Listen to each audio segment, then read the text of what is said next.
ప్రతి విజయం వెనుక ఉంటుందో మహిళ వెలుగుల్ని పంచి కరిగే కొవ్వొత్తిలా ఆ వెలుగే సత్యం శివం గుర్తిస్తే నీదే జయం ఒక మగువ శాపంతో పసివాడే గగనం ఒక మహిళా శపథంతో కొణికింది భువనం మధురం నీ చరిత్రం ఓ మగువా జై భవ ఓ మహిళా విజయీ భవ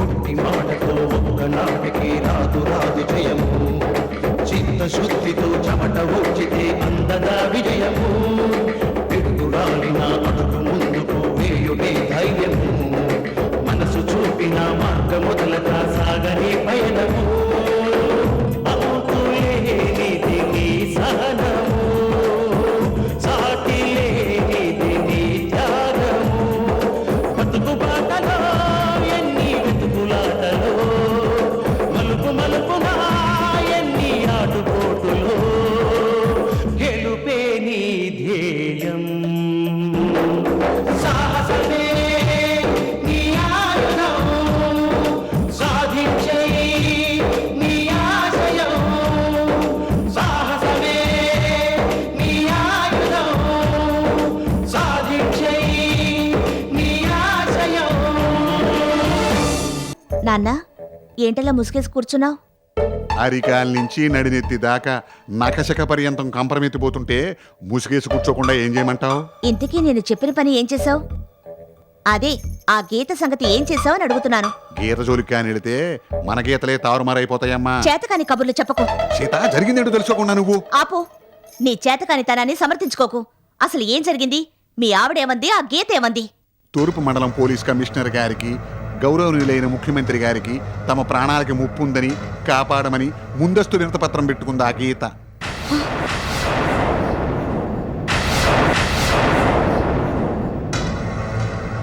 సుందరి కాలి కింద రాయిపడ్డా, గీత కాలికి ముళ్ళు గుచ్చుకున్నా దానికి కారణం మన ఇద్దరమేనని సదరు వినతి పత్రంలో విన్నవించుకుంది. ఉండి ఉండి మనంతట మనమే పద్మవ్యూహంలో ఇరుక్కున్నట్టుగా అయింది. మన నెత్తిని మనమే కుంపటి పెట్టుకున్నట్టుగా అయింది.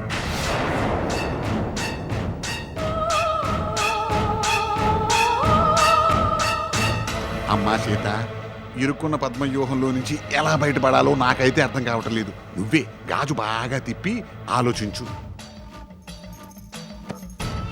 ఫారెన్ సరుకు దగ్గర నుంచి నాటు సరుకు వరకు రకరకాల మందులు తాగి తాగి నా బుర్ర డ్యామేజ్ అయిపోయింది. నాకే ఆలోచన రావట్లేదు. నువ్వే ఆలోచించాలమ్మా.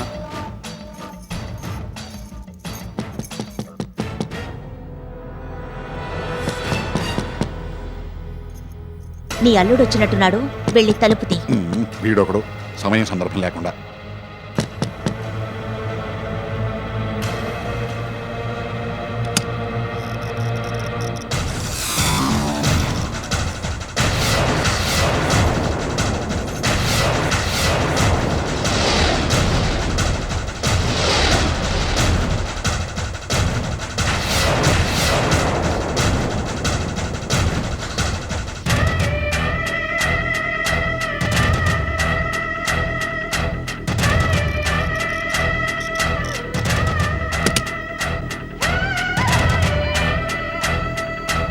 ఏంటి తండ్రి కూతుళ్ళిద్దరూ చేరి గుసగుసలాడుకుంటున్నారు?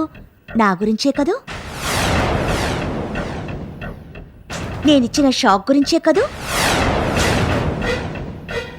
మీరిద్దరే కాదు, మీలాంటి 100 మంది బలరాములు, 1000 మంది సీతలు కట్టకట్టుకొనొచ్చినా నన్నేమీ చేయలేరు. నేననుకున్నది సాధించి తీరుతాను.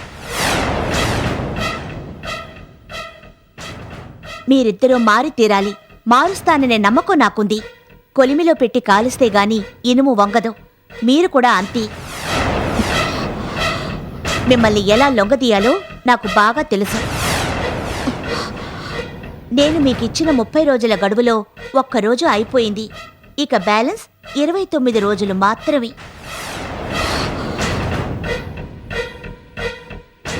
అది గుర్తు చేయడానికే వచ్చాను. హే గీతు! గౌరవనీయులైన నాన్నగారు, నేను రాసిన ఆ వినతి పత్రం సంగతి అప్పుడే మర్చిపోయారా? ఆవేశం తగ్గించుకొని మారడానికి ప్రయత్నం చేయండి.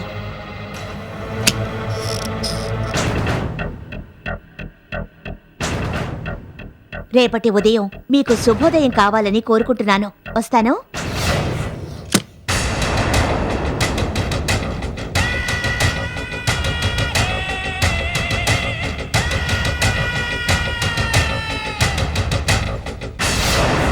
బంగారు బాబుతో నేను మాట్లాడాలా? నేను మాట్లాడేదేమిటి? నన్ను అడిగేవాడికి పార్ట్నర్ అయ్యావా? వాడేదో అంటే దాన్ని నాకు అప్పచెప్తావా? అసలు నువ్వు మనిషివేనా? వ్యాపారస్తుడివేనా? ఇన్నాళ్లుగా ఫైనాన్స్ బిజినెస్ ఎలా చేస్తున్నావరా? భయపెట్టో తిట్టో కొట్టో ఏదో ఒక విధంగా డబ్బు వసూలు చేసుకోవాలి గాని చేతకాని వాళ్ళ ఇలా చేతులెత్తేస్తావా? నేనెంత చెప్పినా వాడు వింటేనా? మొండికెత్తినవాడు రాజు కన్నా బలవంతుడు. గీత నువ్వు ఊరుకో. అది కాదండి, బంగారు బాబుకు పార్ట్నర్ మీరా అత్తయ్యగారా? అత్తయ్యగారితో చెప్పి పార్ట్నర్ అయ్యారా, లేక అత్తయ్యగారికి చెప్పి వాడికి 25 లక్షలు ధారపోసారా? చేసిందంతా చల్లగా చేసి మీ బాకీ వసూళ్లకు అత్తయ్యగారిని బయలుదేరమంటున్నారా? మీరు ఎంతో మందికి ఫైనాన్స్ ఇస్తుంటారు, కానీ బంగారు బాబు మన కుటుంబానికి తెలుసు కాబట్టి అత్తయ్యగారిని అడగమంటున్నారు. ముక్కు మొహం తెలియని బాకీ పడ్డ ఖాతాదారులందరి దగ్గరికి అత్తయ్యగారినే వెళ్ళమంటారా? బాకీ వసూలు చేయమంటారా? మీకు చేతనైతే ఫైనాన్స్ బిజినెస్ చేయండి, లేదంటే వదిలేయండి. ప్రతి చిన్న విషయం అత్తయ్యగారి దృష్టికి తీసుకొస్తే ఎలా? మీ బిజినెస్సే చూడాలా? బాలాజీ బిజినెస్సే చూడాలా? బావగారి బాగోగులే చూడాలా? ఇంటిని చక్కదిద్దాలా? ఒంటి చేత్తో ఎన్ని పనులు చేస్తారండి అత్తయ్యగారు? బంగారు బాబుకి మీరే ఇచ్చారు కాబట్టి ఆ 25 లక్షలు వసూలు చేసే బాధ్యత మీదే. అత్తయ్య, మధ్యలో నేను కలగజేసుకోకూడదు. అయినా మీరు ఏవీ అనుకోనంటే నాదో సలహా. చెప్పమ్మా. మా వారు ఖాళీగా ఉన్నారు, మీరేదో చేస్తానన్నారు, కాని ఇంతవరకు ఏమీ చేయలేదు.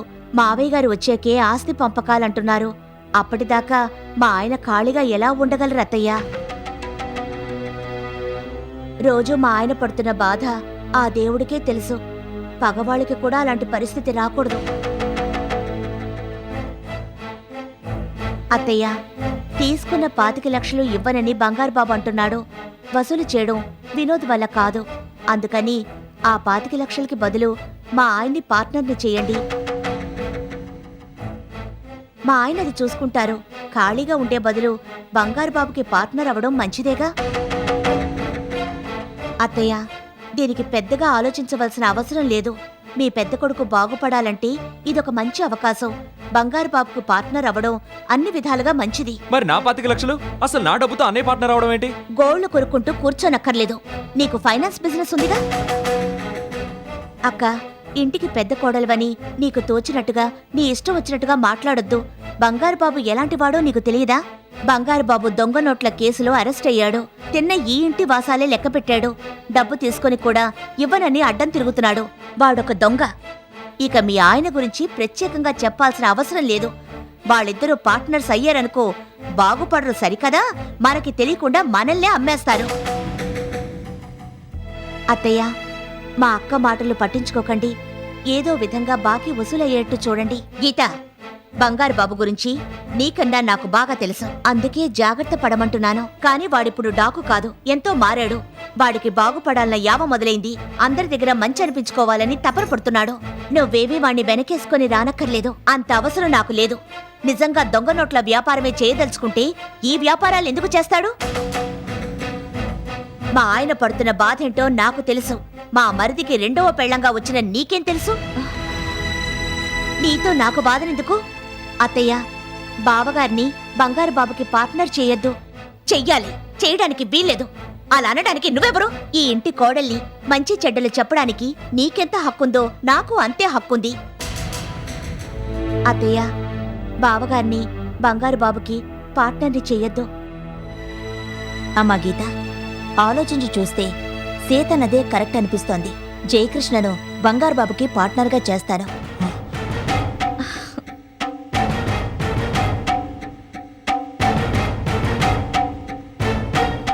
ఒరే వినోద్, నేను రేపొచ్చి బంగారు బాబుతో మాట్లాడతానని చెప్పు.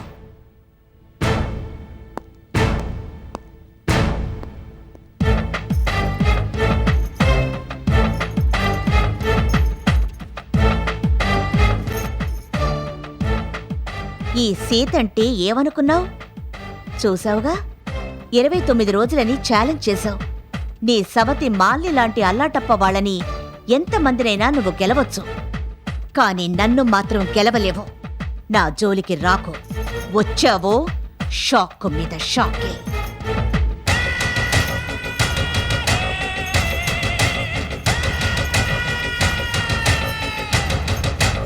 గాలిపటానికి గాలి. నువ్వెంత దూరమైనా ఎగరొచ్చు, కానీ దారం నా చేతిలో ఉంది. ఒక పక్క గీత వచ్చిన సమస్యలతోనే కొట్టుకు తెస్తుంటే ఇప్పుడు కొత్తగా జయకిషన్ తీసుకెళ్ళి బంగారు బాబు గారి పార్ట్నర్ చేస్తా. ఏంటమ్మా నువ్వు చేసేది? నువ్వు చేసే పనికి ఒకసారి తలా తోక ఉండదు. నీ చిన్నల్లుడి పార్ట్నర్షిప్ పీకి నీ పెద్దల్లుడికి ఇప్పించినందుకు బాధగా ఉందా? చిన్న పెద్ద నాకేలుడైనా ఒకటే. అసలు పాయింట్ ఏమిటంటే, అనవసర పాయింట్లు లేవనెత్తి నన్ను ఇరిటేట్ చేయకు. టైం అండి, మా బ్యాడ్ టైము. అనమ్మా నువ్వు కూడా నన్నేను. ఆ చిన్నదే నా పాలెటి ఏకుమేకై కూర్చుందంటే నువ్వు కూడా చీటికి మాటికి తోక తొక్కిన పావులా లేస్తున్నావు. నాన్నా, నేనేం చేసినా దానికో కారణం ఉంటుంది. నీ చిన్న కూతురు మనకి అడ్డు రాకుండా అడ్డుపుల్ల వేశాను. జయకృష్ణ జల్సారాయుడైతే బంగారు బాబు అంతర్జాతీయ దొంగ. అతనికి ఇతను పార్ట్నర్ అయితేనే బావుంటుంది. అతను ఇతను ఎవరో ఒకడు లేచిపోవడం ఖాయం. అంతేకాదు, దీనిలో మరో పాయింట్ కూడా ఉంది. నా పెళ్ళాం పనిగట్టుకొని అత్తగారిని నిలదీసి మరిదిగారి పార్ట్నర్షిప్ పీకి మరీ నాకు ఇప్పించింది అని నా మొగుడు విశ్వాసంతో నన్ను తలుచుకుంటూ నా కళ్ల ముందే పడుంటాడు. ఏంటి అంత ఆశ్చర్యపోతున్నావు? దీనిలో ఇంకో పాయింట్ కూడా ఉంది. ఇంకో పాయింట్ కూడా ఉందా? ఏంటమ్మది? జంతర్ మంతర్ జాదుగాడైన బంగారు బాబుకి అమాయక చక్రవర్తి అయిన నా అల్లుణ్ణి పార్ట్నర్ చేస్తుందా మా వదిన అని నీ పెళ్ళం లక్ష్మి బాధపడాలని, శాంతిని ఇంకా ఇంకా అసహించుకోవాలని ఇలా ప్లాన్ చేశాను. కొత్త శత్రువైన గీతతో పాటు ఈ ఫ్యామిలీనే క్లోజ్ చేయాలని నేను ప్లాన్ చేస్తుంటే అర్థం పడతా లేదంటావా? ఆహాహా, ఒక్క దెబ్బకి 2 పిట్టలు అంటారు, కానీ నువ్వు 3 పిట్టల్ని కొట్టావు. అమ్మా నీ తెలివికి నా జోహార్లు. అబ్బాబే, కొడితే 6 కొట్టాలయ్యా, లేకపోతే బిజినెస్ చేసేందుకు వేస్ట్. కమేన్, మీతో తర్వాత మాట్లాడతానండి. ముష్టుడు ముష్టిది కలిసి వచ్చినట్టు తల్లి కొడుకులు ఇద్దరు కలిసి వచ్చారేంటి?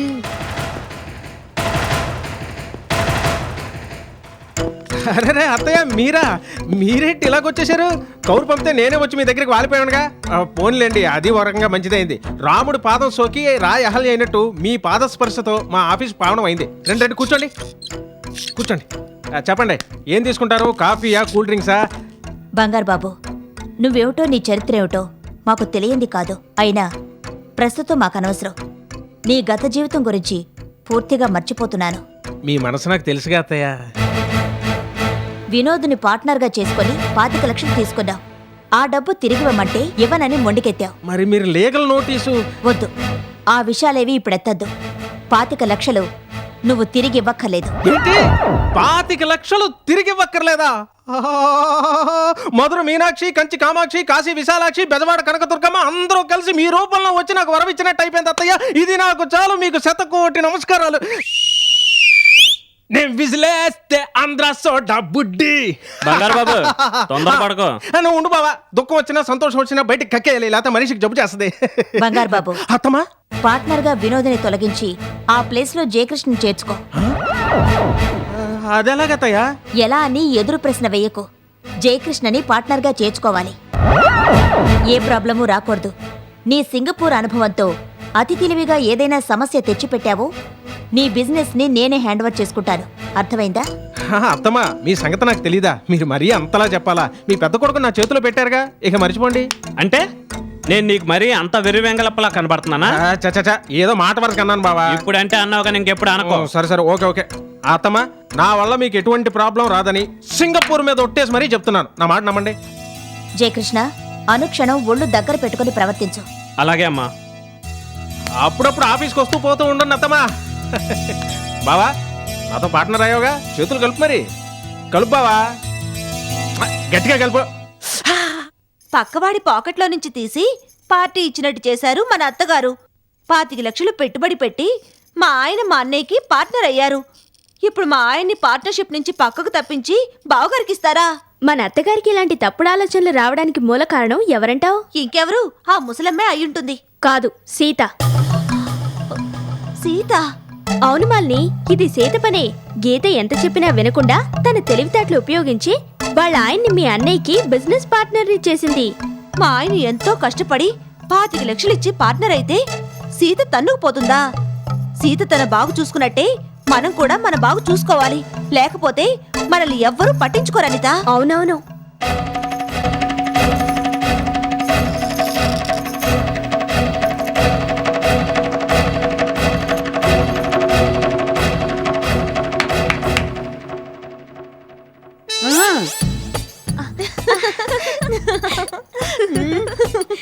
ఏమిటి హీలు? మీ మాటలు హాల్లోకి వినిపిస్తున్నాయి. ఏం మాట్లాడుకుంటున్నారు? అబ్బే ఏం లేదు. ఆ అత్తయ్య గారి గురించే మాట్లాడుకుంటున్నాం. మంచిగానా చెడుగానా? బామ్మ మరేను చెడుగా ఎందుకు మాట్లాడుకుంటాం? మీ బుద్ధులు చెడ్డవి కాబట్టి. అవి ఎప్పుడో మారిపోయాయి కదా. బామ్మ, బంగారు బాబుకి పెద్ద బావగారిని పార్ట్నర్ గా చేయడంలో అత్తయ్య గారు చాలా తెలివి ప్రదర్శించారు. ఆ డబ్బు మనకెలాగూ రాదు కాబట్టి ఖాళీగా ఉన్న బావగారిని మా అన్నయ్యకి పార్ట్నర్ చేశారు. అలా సమస్యని సున్నితంగా సాల్వ్ చేసినందుకు అత్తయ్య గారిని మెచ్చుకుంటున్నాం. మెచ్చుకుంటే పర్వాలేదు గాని ఆ వంకతో మళ్ళీ ఏమైనా ఫిట్టింగులు పెట్టడానికి ప్రయత్నించారో ఒకళ్ళు వంట మనిషి, ఇంకొకళ్ళు పని మనిషి అయిపోగలరు. జాగ్రత్త. ఈ ముసలమ్మ టబ్బా కట్టేసేదాకా మనకి మనశ్శాంతి ఉండదు. 100 గొడ్లను తిన్న రాబందుకు ఒకటే గాలి పెట్టు. ఈ ముసలమ్మ పని కూడా అంతే. ఏమిటే మళ్ళీ గుర్తులు? అబ్బే ఏం లేదు బామ్మ. పోయిన వాళ్ళందరూ మంచి వాళ్ళని మాట్లాడుకుంటున్నా. ముగ్గురు నేను చెప్పేది జాగ్రత్తగా వినండి. కన్స్ట్రక్షన్ క్లియరెన్స్ నిమిత్తం నాయుడు గారు జామీనుగా సేటు దగ్గర 90 లక్షలు తీసుకున్నాం. 15 లక్షలు చెల్లించాం. ఇంకా 75 లక్షలు బాకీ ఉంది. దానికి నెలకు 1,75,000 వడ్డీ అవుతోంది. వినోద్ బాలాజీ నెలకు 75,000 చొప్పున ఇవ్వాలి. జయకృష్ణ ఆ బిజినెస్కి కొత్త కాబట్టి 25,000 ఇస్తాడు. ముందు నెల నెలా వడ్డీ కడుతుంటే పెద్ద అమౌంట్ అందినప్పుడు అసలు తీర్చొచ్చు. ఏమంటారు? నెల నెల 75,000 ఇవ్వాలంటే ఎలాగమ్మా? అలా అంటూ తప్పించుకోవడానికి ప్రయత్నించకు. ఏదో విధంగా ఇచ్చి తీరాలి. అది కాదమ్మా. వినోద్, ఇంకేం మాట్లాడద్దు. ఏదో నీ సొంత బిజినెస్లో నుంచి ఇవ్వాలన్నట్టు మాట్లాడతావేంటి? తలో వ్యాపారం చేస్తున్నా పంపకాలు జరిగే వరకు ఉమ్మడి సొత్తే. బాలాజీ, నువ్వేమంటావ్? నువ్వన్నట్టే ఇస్తానమ్మా. ఒరే వినోద్, విన్నావుగా? మళ్ళీ మళ్ళీ నా చేత చెప్పించుకోకుండా నెల నెలా వడ్డీ చెల్లిస్తూ ఉండండి.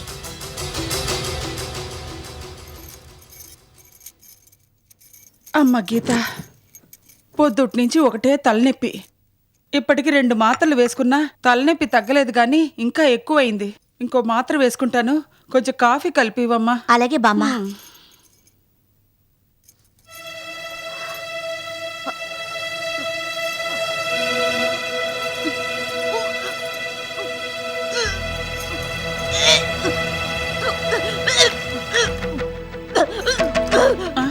గీత, అమ్మ గీత, గీత, ఏమిటమ్మా ఏమైంది? ఏం లేదు బామ్మ. ఏం లేదంటావేమిటే? నీ వాలకం చూస్తుంటే నాకు ఇంకోలాగా అనిపిస్తుంది. అవునా? ఉండొచ్చు. 3 నెలలుగా. ఇన్నాళ్ళుగా లేదంటే ఖచ్చితంగా అదే అయ్యి ఉంటుంది. నా తల్లే, నా తల్లే, ఎంత చల్లని మాట చెప్పేవే. ఈ దెబ్బతో నా తలనొప్పి పోయింది. శాంతి, ఇందు, శాంతి, ఇందు, అనిత, త్వరగా రండరా. మీకు శుభవార్త. త్వరగా రండి, త్వరగా రండి. బామ్మా, ఏంటా శుభవార్త? నా సవితి ఇల్లు వెళ్ళిపోయిందా? అది ఇంట్లో నుంచి వెళ్ళడం కాదే, ఈ ఇంటికి ఇంకో వారసుని ఇవ్వబోతుంది. అవునే, గీత నెల తప్పింది. ఏంటి? ఆ గజ్జల గుర్రం నెల తప్పిందా? దెబ్బరొట్టి, నాకు ఇంకో ముని మనవడిని ఇవ్వబోతున్న గీతని గజ్జల గుర్రం అది ఇది అన్నావో నీ 4 చీరేస్తాను. నువ్వు ఊరుకో ముసలమ్మా. అది ఇంట్లో పని మనిషిగా పడుంటారని చెప్పింది. మీరందరూ దానికి వంత పాడారు. ఆఖరికి అది నా కాపురానికి ఎసరు పెట్టింది. ఏమే, పాప చెప్పింది నిజమా? చెప్పు, చెప్పవే. ఏయ్, దాన్ని ఎందుకే నిలదీస్తావు? నీ పని నువ్వు సరిగ్గా చూసుకుని ఉంటే అదెందుకు నెల తప్పుతుందే? పోవెప్ప.